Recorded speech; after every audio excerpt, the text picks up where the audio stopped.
Taking the lead with a report today from Sports Illustrated discussing Pete Alonso's future with the Mets and a potential contract extension. Alonso is still under team control for one more year, and he's been brought up in plenty of trade rumors this season. Billy Eppler then released a statement regarding that report that read, "While we understand the media and public interest in player contract situations, we strongly believe in keeping those conversations private. Any circulating reports do not accurately reflect our conversations with Pete." Before the game, Alonso was asked if he's thinking about his future in New York at all.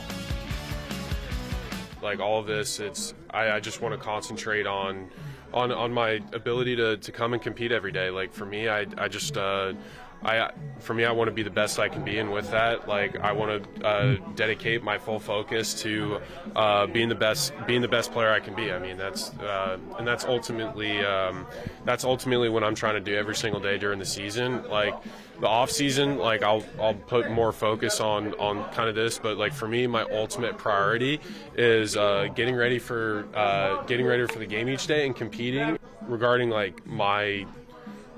for how I view the Mets, I love it here. I love New York.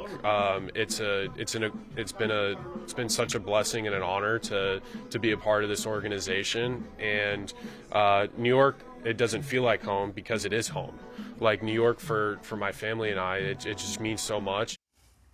All right, Jerry, obviously this is going to be a topic of conversation for a while until there's a resolution. Is this something that can become a distraction if he's not extended this offseason? Yeah, absolutely. It's already something we're talking about. The fact that Sports Illustrated's writing articles, that Billy Eppler has to release a statement, that Pete Alonso has to talk about it, it very well could come down to this. This guy could be on the Mount Rushmore of New York Mets. It's a big deal. I would love to see him stay in a Mets uniform myself, so I'm also curious. And I wonder, the trade rumors that he had to deal with and answer those questions, and then now all of a sudden the contract, if it doesn't reach an agreement in this offseason, during the season, he might feel a little bit jaded. So I understand that it could be a distraction. I hope it gets done this offseason. Yeah, I think it depends on the individual. We saw Aaron Judge hit 62 home runs when he was going through it. Pretty good platform here. Yeah.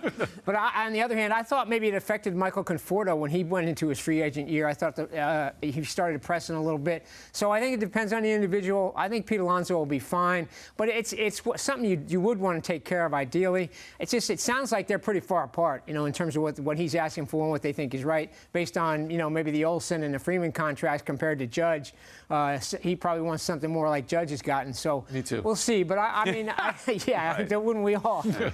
But I mean, I do think. Look, I think Steve Cohen's going to bring him back some form or fashion. I don't think they're trading him. I actually happened to just be talking to Dave Dombrowski, the Phillies, lead baseball executive, about whether or not contract extension talks are a distraction. And I was like, is it a distraction, or is that just like a media construct? And he's like, well, you guys ask them about it all the time, and then that becomes a little bit of a distraction.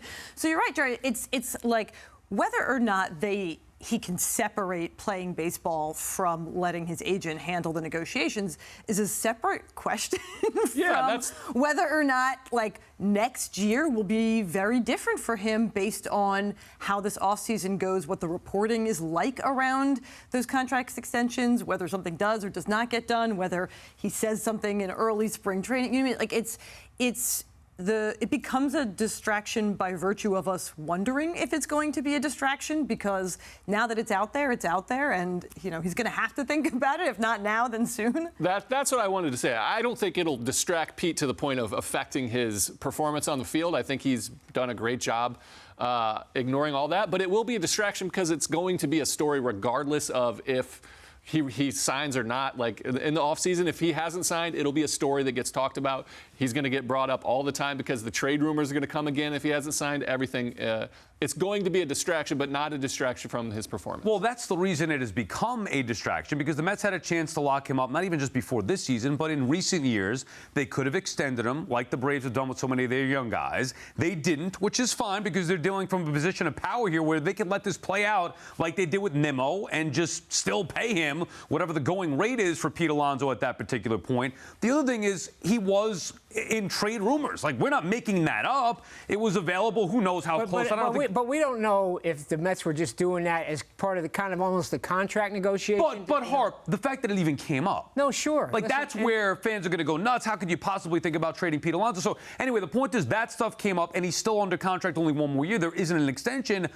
Look, I think the Mets are doing the right thing as far as letting this play out, because when you have as much money as Steve Cohen, you don't set the market. You let the market set itself, and they say, okay, just like Nimmo, if we have to go to this extent to get him, that's what we're going to do. How do you think ultimately it plays out here, Harp, with Alonso?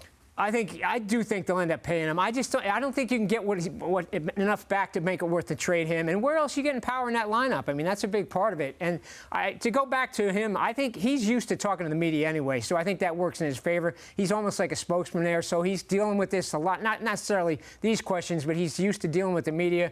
I don't think it'll bother him. But you're right. I mean, as long as Steve Cohen is willing to pay what it takes, then there's no harm in letting him get to free agency. It's just going to probably cost you more the longer you wait. Yeah, I assume that's also right. That it'll be like the Nimmo, the Diaz, even Jacob deGrom when they didn't bring back. You're right.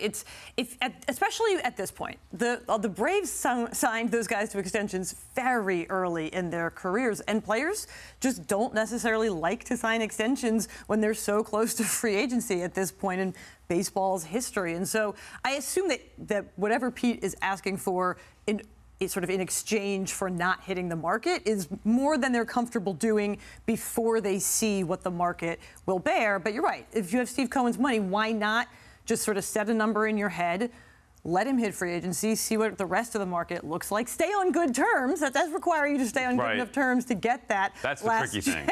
That's the only. You don't want to offend the player. Yeah. And I do agree, Hannah, from Alonso's perspective, if I'm him, I'm saying I'm 1 year away. I'm hitting the open market. Like, I want to be here, but I also want to see my value outside of what you guys think. I want to see what my true value is. Same way Judge did, and he ended up getting paid. So Alonso's got to go out there, bet on himself. He's got to deliver. Yeah. Hey, would you bet against him? No. I wouldn't. He stays healthy. He could do it.